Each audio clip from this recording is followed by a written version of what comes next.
어제장 이슈가 있었던 업종 살펴보는 기업 이슈 시간입니다. 어제 미증시에서는 FOMC와 마이크론이 함께 축포를 터뜨리면서 우리 시장은 양지수 모두 큰 폭으로 뛰었죠. 특히 이틀 전에는 삼성전자가 독주였다면 어제는 삼성전자와 SK하이닉스가 동반 강세를 보였는데요. 어떤 상승 재료들이 있었는지 자세히 살펴보겠습니다. 젠슨왕 CEO에 이어 이번에는 미국의 주요 메모리 업체 마이크론이 깜짝 실적을 발표하면서 반도체조에 훈풍이 불었습니다. 마이크론은 강한 HBM 수요에 힘입어 예상치를 크게 뛰어넘는 분기 실적을 발표했는데요. 마이크론은 이미 올해에는 HBM3의 판매 물량이 완판됐다며 다음 분기에는 더 높은 실적을 거둘 것이라고 예고했습니다.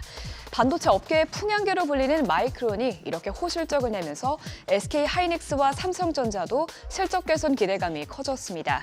증권사에 따르면 삼성전자는 지난해 1분기부터 이어오던 적자를 끊어낼 것이라고 보고 있으며 SK하이닉스도 올해 1분기에 영업이익이 1조 원을 넘어설 것이라고 추정하고 있습니다. 실제로 마이크론의 실적을 보면 지난 분기 디램 가격과 낸드 플래시 메모리 가격이 모두 크게 올랐기 때문에 메모리 업계 전반의 수익성이 개선될 것으로 기대되고 있습니다. 어제 SK하이닉스와 삼성전자를 필두로 반도체주들이 빨간불을 켜냈는데요. SK하이닉스는 8%대 급등했고 삼성전자도 3%대 뛰었습니다.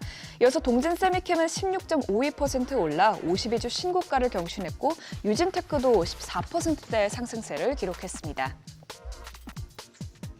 AI붐의 수혜주로 통신장비주도 떠오르고 있죠. 어제 통신장비 관련해서 보고서가 하나 나왔는데요.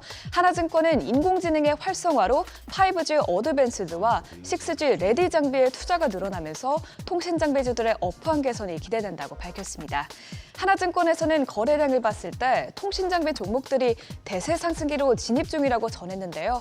이미 글로벌 통신장비 업체 화웨이나 노키아는 5G 어드밴스드 상용화와 6G 장비에 주력하고 있고 또 삼성전자 역시 6G 산업에 뛰어들면서 통신업계 훈풍이 기대된다는 것입니다. 또한 전 세계적으로 AR과 VR 기술로 인해 고주파수 발굴이 본격화된다는 점도 통신장비 업종의 긍정적인 요인이라고 증권사는 평가했습니다.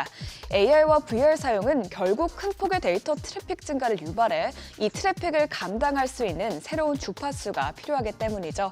다양한 상승 재료에 어제 통신 장비주들이 오랜만에 큰 폭으로 올랐는데요. 이 테마가 지속적으로 수혜주로 부각될지는 지켜봐야겠습니다. 어제 KMW가 21%대, 또 인포마크가 16%대 강세 흐름 보였고요. 이어서 와이어블과 에이스테크는 각각 12.26%, 11.74% 뛰었습니다. 또 세계 최초로 6G 전위중 기술을 시연한 센서뷰는 10% 넘게 상승했습니다. 원전 산업에도 계속해서 호재성 소식들이 나오고 있죠. 빌 게이츠가 설립한 소형 원자로 SMR 회사인 테라파워가 6월에 첫 원자력 발전소 건설에 나선다고 합니다. 차세대 원자로인 SMR은 발전 용량이 대형 원전에 비해 3분의 1 수준에 불과해 새로운 에너지원으로 주목받고 있습니다. 전 세계에서 약 80개 업체가 SMR 상용화에 도전하고 있는 가운데 업계에서는 테라파워가 이번 SMR 상업화에 성공한다면 원전 산업의 판도가 바뀔 것이라고 보고 있습니다. 테라파워는 현재까지 약 10억 달러에 달하는 민간 자금을 조달했다고 하는데요. SK와 SK이노베이션이 이 사업에 약 2억 5천만 달러를 투자했다고 합니다. 또한 국내에서도 어제 원전 사업 관련해서 소식이 나왔었는데 산업부는 2027년까지 10조 원 이상의 원전 설비 수출 목표 달성을 위한 구체적인 방침을 내놨습니다. 이렇게 다양한 이슈 속에 원전 관련주들이 주목받고 있는데요. 효성중공업은 4% 넘게 올랐고 또 LS 일렉트릭은 2.43% 상승했습니다.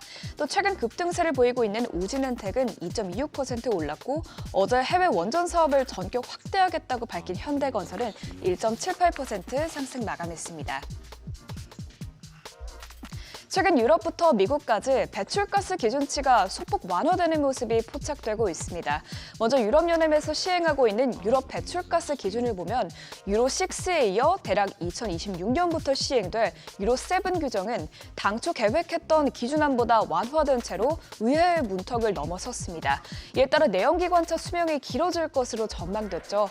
이렇게 완화된 유로7의 도입은 완성차 업계의 호재가 될 전망인데요. 특히 유럽에 100만 대 이상을 판매하는 현대차와 기아가 수혜를 입을 것으로 평가되고 있습니다. 또한 조 바이든 미국 행정부도 2032년까지 신차의 절반 이상을 전기차로 판매하는 규정을 발표해 신차의 약 3분의 1을 전기차로 판매해야 한다는 기존 제한에서 한 발 물러났습니다. 이번에도 엄격한 자동차 배출 규제안에 미국 자동차 노조가 크게 반발했기 때문인데 이번 완화는 전통 완성차 업체들의 일자리 축소를 어느 정도 막을 수 있을 것으로 해석되고 있습니다. 이런 소식에 자동차주들이 대체로 좋은 흐름 보였는데요. 어제 현대그룹주가 강세 흐름 보였죠. 현대모비스가 5.14%, 또 현대차가 4.56% 상승했고요. 최근 반등에 나서고 있는 성우하이텍은 4% 가까이 올랐고 또 이외 기업들도 모두 상승 마감했습니다. 지금까지 어제장 이슈 살펴봤습니다.